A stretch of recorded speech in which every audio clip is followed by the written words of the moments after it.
Hey guys, this is E10 Sun from SunBros. Today I'm really excited to be bringing you guys this brand new video. But before we get started with that, I want to make sure I remind you guys on how to get entered in for a chance to win our guaranteed skin giveaways that we do every Sunday night during our 1-hour question and answer live stream. All you gotta do is make sure you're subscribed to the channel, give the video a thumbs up, and comment below with your in-game name and which skin you'd like to receive on either the NA or EU servers under 700 vouchers. And remember, the more videos that you do this with that are uploaded each week, the higher chance you have to win. Alright guys, I am so excited to be bringing you guys the Raz how to build video. This is going to be an epic video and I'm really excited to be bringing it to you guys today. I'm a huge Raz fan. I think he's one of the more underrated heroes in the game. And I'm excited to be putting out something for you guys that you guys will enjoy and will make your Raz gameplay even better. Alright, and as always, we're going to be starting in the hero page. So take a look at who Raz is, what makes him strong, what makes him weak. You know, kind of go over his the essence of Raz so we can figure out how best to build him in order to take advantage of those strengths and kind of diminish those weaknesses. Raz's passive is Fancy Footwork. After using his first ability, Raz's movement speed is increased. His first normal attack also deals an additional magic damage and knocks back the target. Now we should also kind of just throw in there that the damage does scale with AP. And the damage does not increase. It stays at 100 at level 15, but it does scale with AP. And he also has a little bit of a dash that he does when he does this ability. So it's pretty amazing. It used to be before the patch that Raz's his third attack used to deal the additional damage and knock targets back. Now it's his first normal attack, so it's a little bit more prevalent in a fight. It's a little bit better. So his first ability is Rising Uppercut. Raz unleashes a powerful uppercut that deals magic damage to enemies within range and knocks enemies into the air, restoring energy if the ability hits an enemy. So Raz doesn't have mana the way that most mages do. He has energy, and if he hits somebody with energy, so in this case Rising Uppercut uses 70 energy, and it restores 25 if you hit somebody with the ability. I think he has 100 energy total, and then he obviously recoups energy naturally as he walks around and does things. So,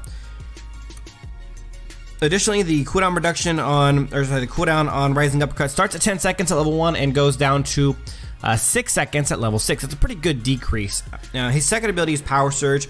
Raz launches a powerful projectile from his fist, like a fireball, that deals magic damage to the first enemy it hits, briefly reducing their magic defense by 50 and their movement speed by 60%, and it restores 25 energy if it hits the enemy. So it costs 40, restore 25.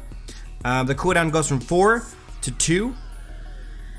At level 6, the movement speed reduction goes from 60 to 90%. So at level 6, you're reducing somebody's movement speed by 90%, which is a very solid chunk. It's not a very long amount of time, but it's enough for Raz to get in there with his passive, to uppercut, to use his ultimate to really take him to town. And then the magic defense reduction starts at 50 at level 1 and goes to 300. His last ability and ultimate is Explosive KO. Raz throws an extremely powerful punch, dealing a bunch of magic damage to enemies in its path and knocking them back. And that has energy use of 110, so he must have more than 100 energy. I don't know exactly what the count is, but it is he gets energy back again if he hits people with it. He has a pretty decent amount of energy. If his ultimate costs 110, I want to say it's about half of his energy. Then he must have over 200, maybe near 250. The cooldown goes from 25 seconds to 20 at level 3, not a huge reduction, but his cooldowns overall are short. We're talking about 6 seconds on his first, 2 on his second, and then 20 on his third. Still, cooldown reduction is nice to have on Raz so he can spam these abilities as much as he can. They are a very important part of who he is. As you guys can see in the bottom left, difficulty is off the charts. Raz's combos are really difficult to pull off. And the ability damage is nearly maxed out because that is where you're going to get most of your damage. Alright, so let's go to the equipment page as always, and we're going to go ahead and build Raz out from the ground up. And I am going to give you guys 2 builds like I normally do, one for jungle and one for in lane, because Raz is a phenomenal jungler. And the first build I'm going to give you, the main build I'm going to give you, is a jungle build that I would actually implore you to use in lane also. I understand some people are religiously against that. I have no clue why, but I would definitely implore you to do that indeed. Okay, so first item, we're going jungling, of course, is going to be Loki's Curse. No questions here about that. Loki's Curse is the AP juggle item. Gonna give you 150 ability power, 400 max HP. And the unique passive is the real reason why this item is a rock star on Raz. After using an ability, the next normal attack deals additional magic damage equal to 35% of your attack damage and 45% of your ability power. It has a 2-second cooldown, which works really great in combination with his second ability, which the Fireball attack, which also has a 2-second cooldown. Then we have the unique passive Seek and Destroy. Gain 8 ability power and 30 maximum mana for every monster kill attacks up to 15 times. So that's gonna give us another 120 ability power, putting this item at a total of 270, which is the second highest ability power item in the game. Next, of course, we're gonna go into boots, and we're going to simply get Gilded Greaves. All we really want to do on Raz is not get crowd control. That's really Raz's main weakness. Is if he's squishy as crap, and if he gets crowd controlled in a team fight scenario, even a 1v1 scenario, he can be pretty quickly burst down and killed. Now Raz's gig is essentially to go in and out unscathed because he has the abilities to do that. Between the slow one, his second ability, which maxes out at 90% at 6 seconds, and his uppercut and his knockback, you can actually do them in succession quick enough to where they really can't react. But there's always a chance you get crowd controlled by somebody else in the fight or whatnot. So the ability to take Gilded Greaves, get 110%, 110 magic defense, yes, but we're really going after is the unique passive resistance, which reduces our crowd control effects on us by 35%. So if you get stunned or slowed or knocked up or back or forward or frozen or any of the crowd control effects that are in the game for 1 second, this will reduce them by 35% to 2.65 seconds. So really great for heroes that are you know, pretty much crowd control, where crowd control actually like can cause them to die, or for example, if you're on a tank and crowd controls, you know, causes you to be able to be kited. Talanis can kite you because her natural slow on her auto attacks can help her keep a distance from you and continue to shoot you, and you can't really keep up. Now, resistance is something you're going to be looking at from the Gilded Greaves so that you can catch up, and it's good for all heroes that like Raz who are squishy, and if they get crowd control, they're pretty much dead meat. Then we're going back to the magic session, and we're going to get this is one of my favorite combinations that I've used since I played Arena of Valor. I've been doing this combination for a very long time, and when I started using this combination and started talking about it, people used to make fun of me. They used to say it was stupid and I was dumb for coming up with it. They used to say that my builds were trash because they didn't understand them. And now that this build is starting to gain some traction along with some of the other builds that I've invented, where people are realizing that I did know what I was doing all along, and this is becoming more popular. And of course, nobody is going to give me credit for that, but I'm going to put it out there because it's what I've been doing for a long time. Going Apocalypse, 200 ability power, 10% cooldown reduction, and of course the unique passive Elemental Power, which does indeed combine with the unique passive from Loki's Curse. And after using an ability, the next normal attack deals additional magic damage. Remember, that's the same exact thing on Loki's Curse. After using an ability, the next normal attack deals additional magic damage. Now, Loki's Curse is equal to 35% attack damage. Apocalypse is equal to 30% attack damage, 80% ability power, while Loki's Curse is 45% ability power. And they both have a 2-second cooldown. So what does this mean? Well, this means that after using an ability, the next normal attack at this point in the game is going to deal additional magic damage equal to 65% of the attack damage with both items combined, and 125% of the ability power. That's correct. Okay, so and it's a 2-second cooldown. So literally, with Raz, it works perfectly with his kind of kit and the way he does things. With Raz, generally speaking, you're going to hit somebody with the Fireball to not get that slow off. You're then going to auto attack, which is going to cause Raz's passive to go off, in which he's going to dive forward and hit you, you know, with an auto attack that's going to be imbued with damage. Let's take a look at it again real quick. Oops. So after his first normal attack deals additional magic damage and knocks back the target. So we're gonna cast a second ability, hit him with the Fireball. We're going to then, and remember I told you that the ability has a kind of a dashing mechanism. The passive does, so he kind of dashes to his target. He hits him, does extra damage with the auto attack, and then knocks them back. So what we're getting out of it now is we're going to get the extra damage from his auto attack from his passive, but we're also going to get the extra damage from the Loki's Curse Apocalypse combo. Now this isn't a combination that I've been using for a long time. I know that some people are out there putting out this combination like it's this brand new OP thing. It's not. I've been using it for a very long time. I've been posting videos about it for a long time. I started this off with my first Raz guide that I did 8 months ago, the gear build and dominating gameplay Raz guide part 2. I put that video out, as you guys can see here, in August 31st of 2017. So it's been out for 8 months in which I put this one out. And just to kind of show you guys, there's the build that I had in that video. I didn't go boots at the time. I didn't feel like they were completely necessary. I do go them now, but you guys can see the Loki's Curse combination with Apocalypse that I've been doing for 8 months. So, you know, don't let anyone tell you that's a new thing. It's been happening for a long time, and I've been doing it for a long time. All right, so continue on with our build. We're going to be going, the next item is going to be Rhea's Blessing. And the reason why we're going with Rhea's Blessing is pretty simple. With Raz is a melee attack mage. There's only there's 2 mages in the game right now that have melee attacks as their auto attacks, and that's going to be Flash and Raz. And and of course Zill. There's 3.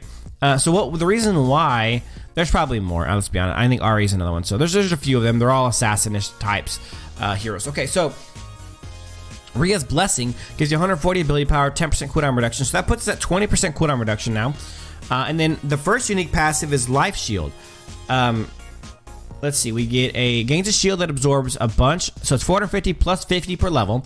So at level 10, or let's say level 15, that's going to give you a shield of 750. Okay, and then we're going to do the 450. So now we're going to be at 1200 shield plus 40% of your ability power.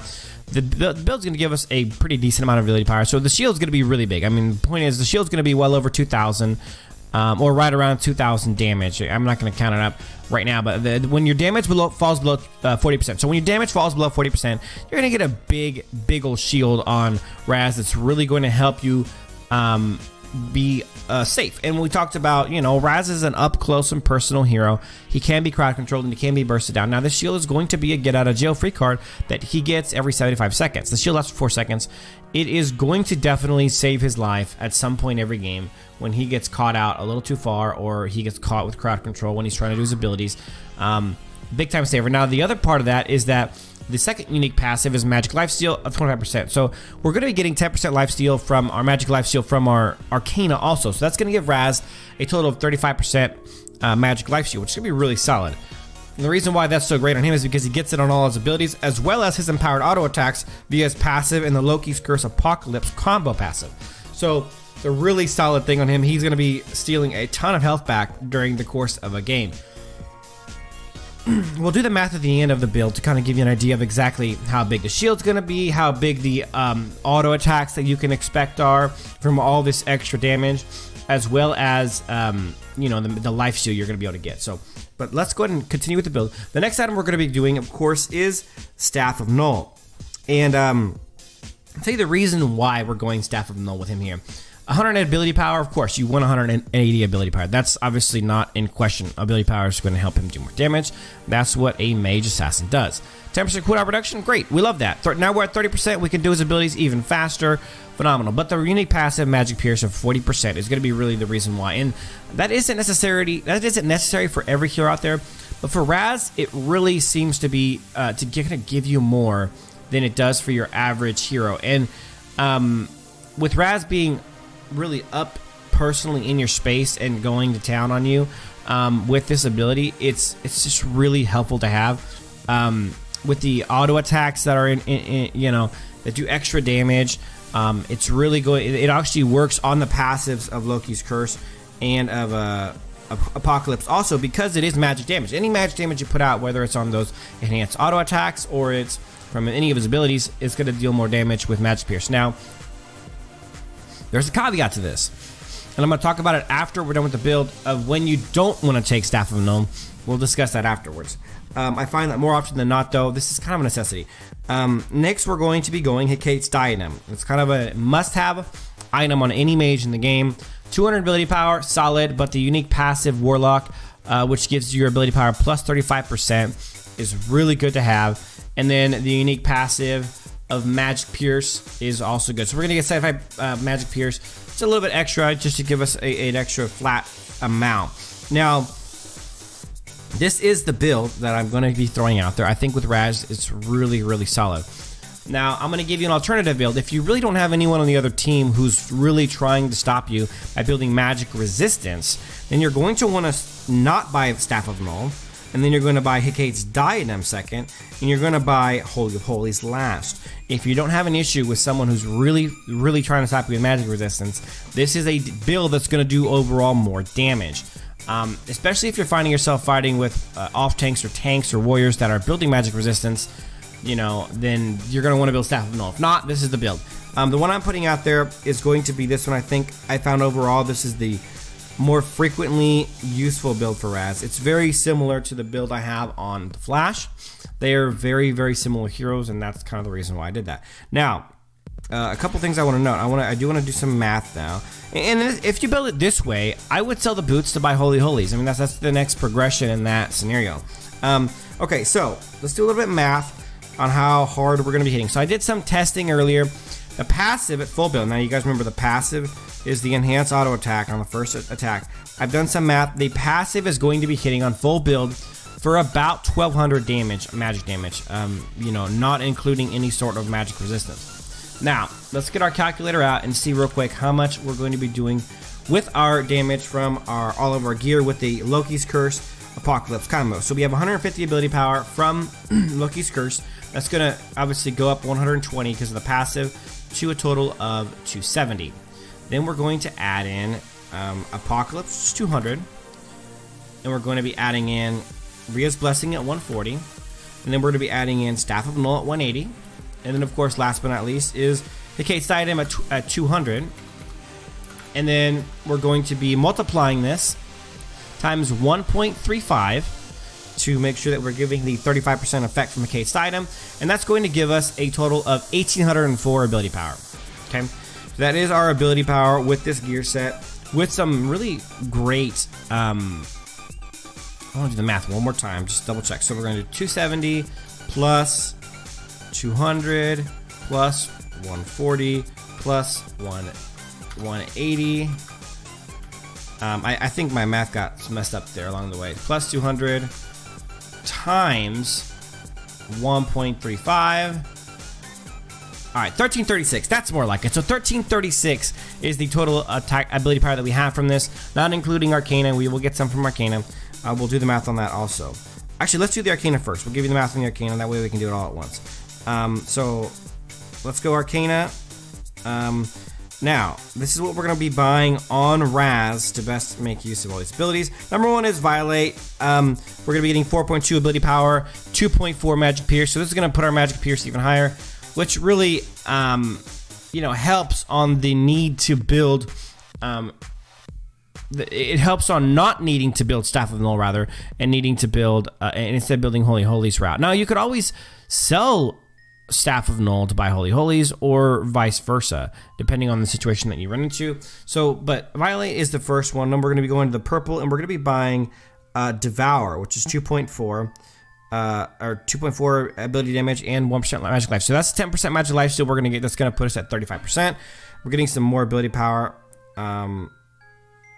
And then, of course, we are buying our last one, which is actually going to be Flurry. We're going to go with Flurry, 6.4 magic pierce, and then 0.6 attack speed. So we're going to get 6% attack speed, 64 magic pierce. So with 64, plus we're going to be getting our magic pierce, 24 from each. So we're going to be ending up with 88 magic pierce from our Arcana to go along with the 75 from Hecate's Diadem. It's a pretty decent amount, you know, over 150. And then we're going to be getting 42 ability power from Violate, and we're going to be getting 24 from Devour, which is going to put us at a pretty solid 66 more ability power. So we have 1336 right now. We're going to get an additional 89 once we get the 35% extra from Hecate's Diadem on our Arcana, which is going to give us, of course, a total of 1425. So, as you guys remember, let's go back to our build page to kind of recap some of the stuff that we've been talking about. We're going to be getting 45% ability power on this, and then we're going to be getting 80%, so 125% we're actually getting. So we multiply that, the 1425 we have, times 125%, and what we end up getting is 1781. That's what we're going to be hitting for additional magic damage with our auto attacks. Actually, that's not entirely true either. Let's go to the hero page. I forgot about one thing we want to throw in there. That's attributes. He has a starting attack damage of 170. So 1781 is what we're at right now. We're going to add 170 and multiply that times 0.65 because that's what we get from Apocalypse Loki's Curse combination. 110 plus 1781, and that puts us at a very shiny 1891. So just shy of 1900 additional damage is what we're going to be getting on each auto attack. Now, I told you guys that from his passive, it ends up being around 1200. So now we're talking about, let's just round and say it's around you know, just shy of that. And what we're talking about getting to is essentially around 2100 additional damage, no, sorry, 3100 additional damage on an auto attack that happens after your fireball. So your fireball can hit for a solid 2200 with this build. And then you throw in, so you could literally fireball, auto attack, and you've now hit for, you know, almost 5500. You hit for about 5300 damage just with that 1-2 combo. And that 1-2 combo is very, very fast on Raz, really solid. Then obviously you can uppercut and push and do everything else you got to do. And because the passive on the Loki's Curse and Apocalypse combo is only 2 seconds, you should be able to, so let's say you do the kind of standard combo for Raz, which is fireball, second ability, auto attack, uppercut, ult, push. So you kind of do that combination. And then you have the ability, obviously, at this point to auto attack again for an additional, now it's not going to be the full amount, which is going to be, you know, the 3100, because your passive isn't going to have proc again, but it'll still be the 1900, plus you're going to do obviously your standard attack damage of 120 or so, maybe 150. So you're going to be hitting again for 2000 to everyone in the area. And because he is a melee hero, that those auto attacks affect everyone around rather than just one person. Melee heroes obviously have an kind of an AoE-ish effect to their auto attacks. So that is the kind of sentiment behind Raz's build and the way that I've been building him for, again, 8 months, because Raz has always had that really phenomenal ability to have the passive. Now it's more effective now than it used to be because the passive goes off in the first auto attack instead of the third, but the concept has always been real and it's always been really solid. So now Raz is, you know, utilizing his natural movement and natural movement abilities with his passive, that kind of natural dash that gives, and all the rest of them to really dominate. And now that Raz can combine his abilities with auto attacks that hit for over 2000 pretty easily and over 3000 in some cases, Raz is a monster. And the other thing to kind of conclude here is that you also will be hitting towers and structures for the same amount of damage. So when you have this Loki's Curse Apocalypse combination, you can actually hit towers for that 3300 amount that we're talking about. 3100 magic damage along with about 150 to 200 attack damage. So you're talking about hitting a tower for 3300, then you'll be two-shotting towers pretty easily with Raz under those circumstances. But guys, this is the main Raz, and I'm going to give you a quick alternative. If you just detest using, you know, a jungle build like this in lane because you're afraid about stacks, which you can get by stealing, you know, the enemy's jungle every now and then and getting one of your own jungle monsters every now and then, maybe going after bat and stuff like that.